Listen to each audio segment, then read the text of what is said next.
Hi everyone, thank you once again for tuning in. Today I've got you could call it a drill or a few feels to help you to get through the shot. So I've had, in fact it's fairly common, you'll see someone come in and there's almost like a sticking point in their swing, and the two phases I typically see it in players is it'll either be on the way down, about halfway through downswing, a player will tend to feel stuck, but you can also get it with players when they're actually moving then through into the full swing, and you'll see that almost what we typically call, or what a lot of people will call it, a chicken wing effect with this lead side. So you can have a sticking point on the way down or on the way through, and the feel that I want to give you today, or some of the feels I like to share with you, relate to the sequencing that I see in those patterns in the 3D motion capture. So in the 3D, when I see those patterns, it's typically the hands, the arms and the club are not well matched with the body. And typically the body is very dominant early in the downswing, early in the transition phase. So the hands and arms are not matched up very well. So today's drill feels is an extreme feel to help you to get those arms and club matched up, and just to increase that awareness of a couple of really important aspects of impact and the through swing. This is something you can do. You can do it in the office, you can do it at the range, you can do it on the course as part of your routine. So it can be really helpful, and I like things that you can transition through all those different training areas, and especially the ones that you can use on the golf course. So I hope you like this one. Okay, so as I mentioned, what we'd see in the 3D is the upper body would be really dominant in transition and often leave the hands and arms behind. And so the feel we're going to work on today is, once you've got to the top of backswing, we're going to keep the body, we'll just reference the body as the rib cage and the pelvis, lower body.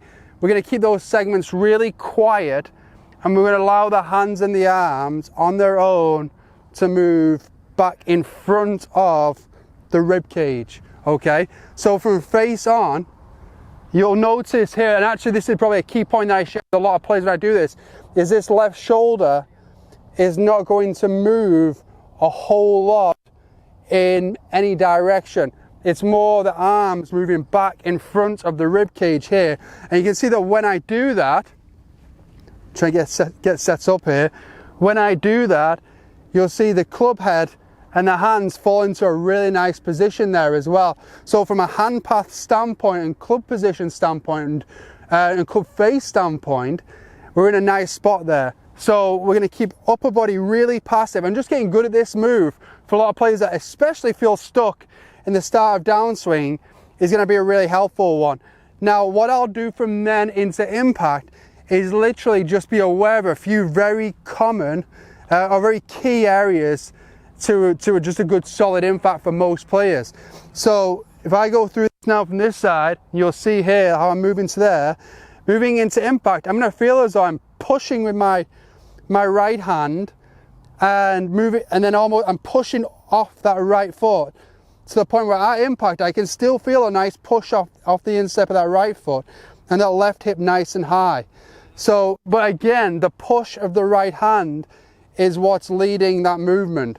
Okay, so that's the move there. And if I put this down the line,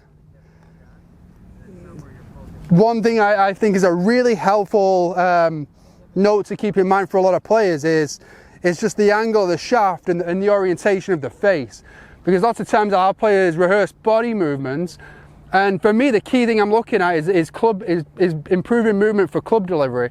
So if the face and the shaft are not in a good place, then it's not going to deliver a nice impact position. Okay, so once again from the top I'm going to go there. Now I'm pushing with the right hand, pushing off the instep of that foot, and then I'm making sure coming into impact the face is square and the shaft is at an angle that I'm actually aiming to deliver the club at. Okay, so my hands are not too high coming into the shot. I'm not getting too low in here, and the face is not open or too close. I'm making sure that at impact, that face is coming in exactly how I wanted, and the club shaft is at the angle I wanted. And then from there, I'm actually going to continue to push with my hand through to my finish. So right about here, to go as far as I can go, and then allow my right foot to come up. Okay, so I'm keeping that lower body way more passive, and it's acting more in response to the hands, the club, the arms, what those segments are doing. Okay, because lots of times when you see a lot of players, like, especially stuck on the way through, that lower body is essentially too far ahead, or they've lost space, or they've steepened in some way, so the shallower is to really break down those arms on the way through. So if I was to show you that release almost towards the camera, because I think working into a mirror sometimes can be really helpful. I go to the top, let the club move on here, and push in with the right hand. That pushing with the right hand really gets my right shoulder through it here as well.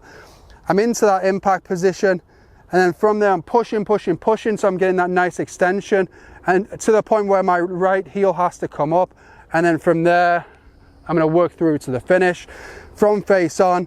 Final one, and then I'll hit one. So here, left shoulder remains calm as I'm getting those arms back in front, and I'm pushing with the hands, pushing off the instep of that right foot. That's pushing that lead hip out the way, and then I'm going to extend as much as I can this way, so I've got tons of room on this side now, and then complete my finish.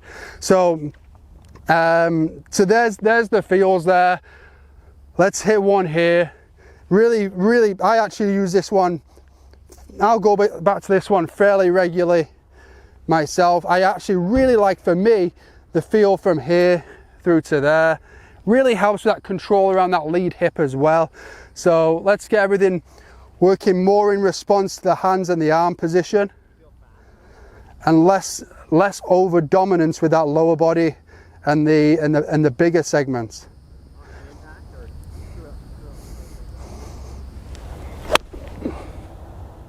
Thank you once again for tuning in there. I hope that helps you to free up a little bit of space in your swing, something that I feel a lot of players are looking for.